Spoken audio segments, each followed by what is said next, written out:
Bismillahirrahmanirrahim. Alhamdulillah. Alhamdulillahilladzi hadana li hadza wa ma kunna linahtadiya laula an hadana Allah.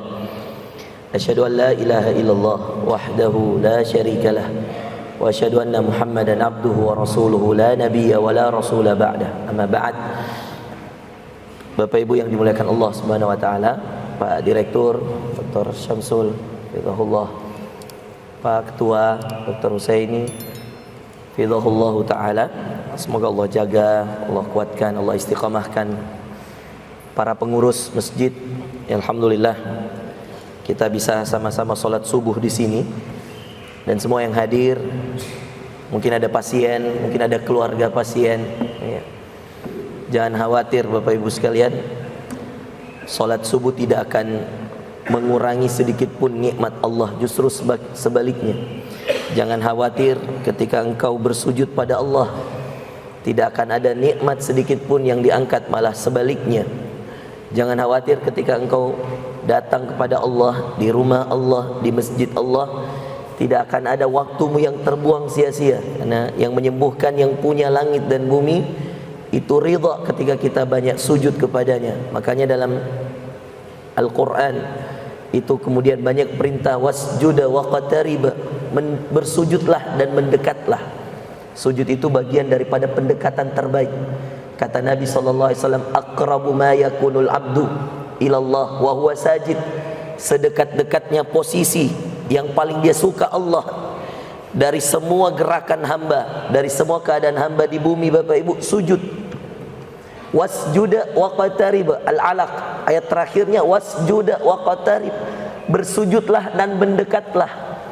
Kalau mau mendekat sama Allah, Bapak Ibu sekalian yang dimuliakan Allah, ya, wasjud, sujud Pak, waqtarib.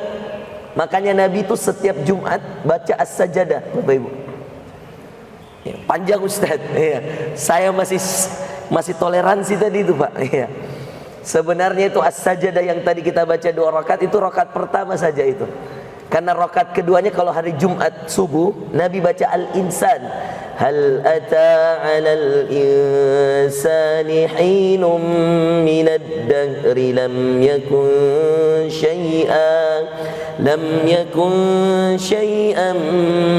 madhkura. Itu panjang lagi tuh Pak. Masih ada 1,5 halaman. Cuma saya pikir-pikir di belakang, lari jamaah nanti ini, nanti salam tidak ada mi jamaah, bahaya juga. Jadi saya bilang, sudahlah, as-sajadah saja saya bagi 2. As-sajadah 30 ayat, Bapak, 3 halaman.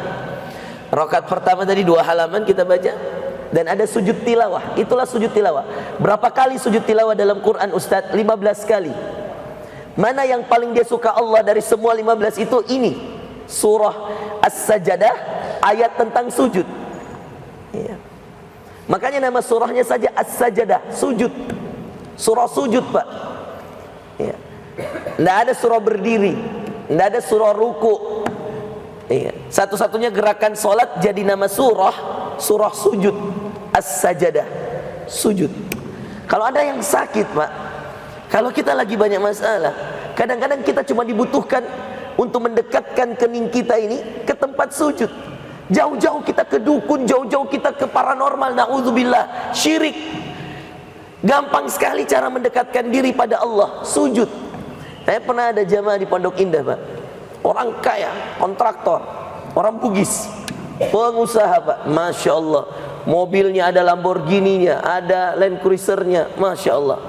Datang ke saya, Ustaz, saya lihat Ustaz lagi di Jakarta. Saya bilang, iya Pak, Ustaz, saya jemput Ustaz nanti malam, boleh Ustaz, kita makan malam Ustaz. Saya bilang, iya, alhamdulillah kosong di jadwalku, besok subuh lagi ada. Dia bilang, di mana Ustaz? Saya kebetulan nginap di Swiss Bell Pondok Indah waktu itu. Dia bilang, iya oke, jemput Ustaz. Oke, dijemput.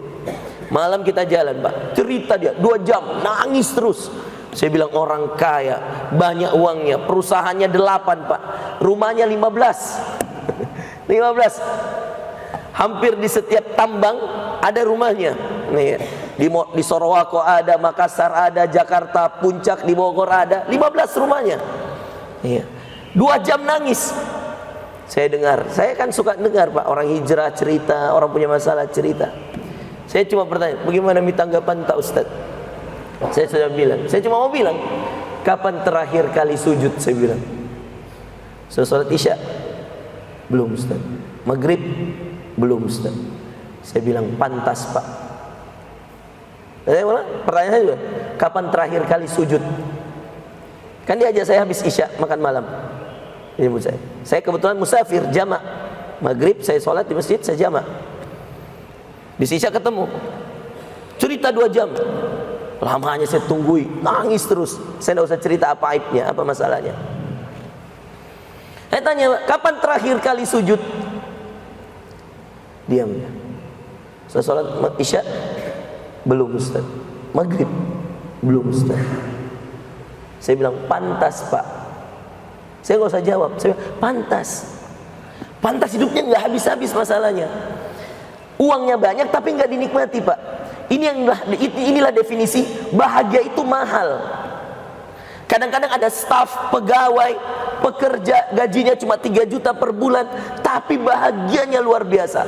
Di saat yang sama ada komisaris, ada direktur, ada manajer, luar biasa gajinya, luar biasa mobilnya, tapi subhanallah sempit dadanya Pak. Makanya Nabi dikatakan oleh Allah dalam Al-Insyirah, alam nashrah laka sadrak, juz 30 Anda hafal, alam nashrah laka sadrak. Definisi bahagia itu di hati Pak. Bukti bahwa Nabi itu dibahagiakan oleh Allah, alam nashrah laka sadrak. Bukankah wahai Muhammad kami telah lapangkan dadamu? Tenang hati Pak. Gaji biasa-biasa aja, tapi kalau tidur nyenyak itu karena hatinya tenang. Uang banyak, rumah banyak, takut mati. Mau tidur Pak, apa dia bilang? Saya sampai Ustaz harus operasi. Saya bilang, kenapa Pak? Obat apa? Saya bilang, sakit apa Ki? Dia bilang, saya tidak bisa tidur kalau malam Ustaz. Makanya tiap hari sudah 20 tahun saya konsumsi obat tidur Ustaz. Semenjak saya punya perusahaan, saya bilang, makin banyak perusahaan saya Ustaz. Dia bilang sama saya, makin banyak perusahaan saya, makin banyak obat saya minum Ustaz. Sampai akhirnya ginjal saya bermasalah Ustaz. Konsumsi obat tidur. Saya biar di pesawat baru Kak naik tidur Mak. Saya bilang, mahalnya lah itu tidur ya Prof ya. Ada orang kayak begitu Prof. Dia pikirlah macam-macam, dia pikirlah keluarga, dia pikir masalahnya banyak. Tidur aja minum obat Prof. Adakah memang obat yang kalau kita minum bisa cepat tidur? Ada Dik? Ada ya? Subhanallah. Baik. Seandainya dia uangkan saja itu obat nih. Insyaallah. Ada orang Pak ya.